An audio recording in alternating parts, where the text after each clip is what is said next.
इटावा पूर्व मुख्यमंत्री अखिलेश यादव ने चाचा शिवपाल को लेकर दिया बड़ा बयान। गठबंधन के सवाल पर कहा 2022 चुनाव में चाचा की पार्टी को भी एडजस्ट करेंगे। चाचा को कैबिनेट मंत्री का दिया ऑफर।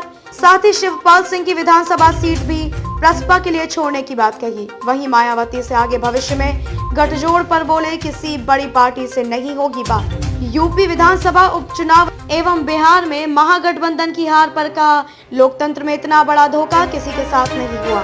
महागठबंधन को बेईमानी से हराया बीजेपी नहीं बल्कि सरकार लड़ रही थी चुनाव। दिवाली पर इटावा अपने गांव सैफई आए पूर्व मुख्यमंत्री अखिलेश यादव ने अपनी कोठी पर मीडिया से बात करते हुए 2022 विधानसभा चुनाव को लेकर चाचा शिवपाल सिंह की पार्टी प्रसपा को एक तरह से ऑफर देते हुए शिवपाल सिंह को चुनाव बाद कैबिनेट मंत्री एवं उनकी विधानसभा सीट जसवंत नगर छोड़ने की बात कह डाली।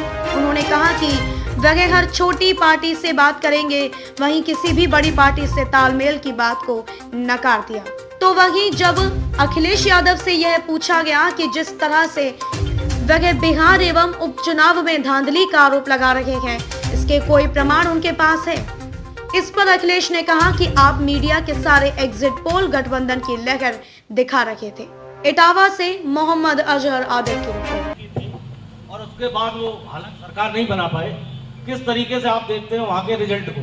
महागठबंधन को जनता ने समर्थन दिया, पूरा समर्थन जनता का उनके साथ था, सीटें भी लगभग जीत गए थे। इतना बड़ा धोखा लोकतंत्र में किसी के साथ नहीं हुआ होगा जितना धोखा भारतीय जनता पार्टी ने वहां के लोगों के साथ किया है और महागठबंधन को बेईमानी से हराया है। यूपी उपचुनाव में समाजवादी पार्टी को एक सीट जितनी थी उतनी जीत गए। जब चुनाव DM, SP, ADM, SDM, SO सिपाही लड़ेंगे तो कौन जीतेगा? भारतीय जनता पार्टी नहीं लड़ रही थी, उनकी सरकार के जितने भी अधिकारी थे वो सब चुनाव लड़ रहे थे। इतने बड़े चैनल में आप ही दिखा रहे थे कि बैलेट गड़बड़ हो गया। जो चुनाव में परिणाम आने चाहिए थे, जो जनता जान रही थी, जो समझ रही थी, सब सर्वे फेल हो गए। आप एक दिन से पहले से सोचिए, इतना जन समर्थन किसकी रैली में था? सबसे ज्यादा जन समर्थन महागठबंधन की रैलियों में था। जितने भी देश के सर्वे थे, उन सर्वेयों में ऐतिहासिक जीत की तरह बताया गया, लेकिन जब मशीन खुली, परिणाम आया, रिजल्ट रोके गए, सर्टिफिकेट किसी और को दे दिए गए। यही तो आरोप महागठबंधन के नेताओं का है। क्या ये नहीं हुआ?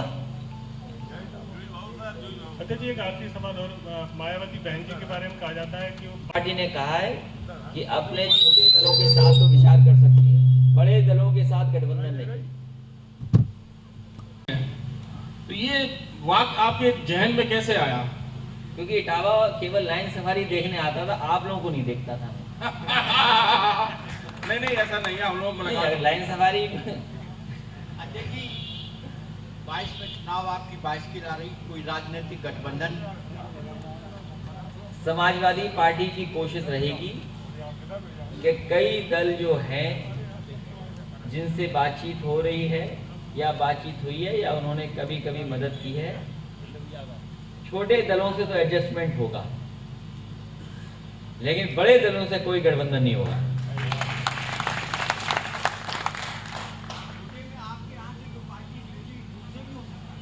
आप बिल्कुल साफ पूछो ना, आधी घुमा के क्यों पूछते हो? नहीं, एकदम सीधा पूछे सवाल, माइक लगा के सीधा पूछिए। प्रकाश सिंह, समाजवादी पार्टी से भी गठबंधन की संभावना है? मैंने आपसे कहा, मैंने लखनऊ में भी कहा, कई प्रेस के कार्यक्रम हुए उसमें भी कहा, समय समय पे लोगों ने कहा कि उस पार्टी को भी एडजस्ट करेंगे। जसवंत नगर उनकी सीट है, समाजवादी पार्टी ने वो सीट उनके लिए छोड़ दी है और आने वाले समय में उनके लोग मिले, सरकार बनाएं, उनके नेता को कैबिनेट मंत्री भी बना देंगे। और क्या एडजस्टमेंट चाहिए?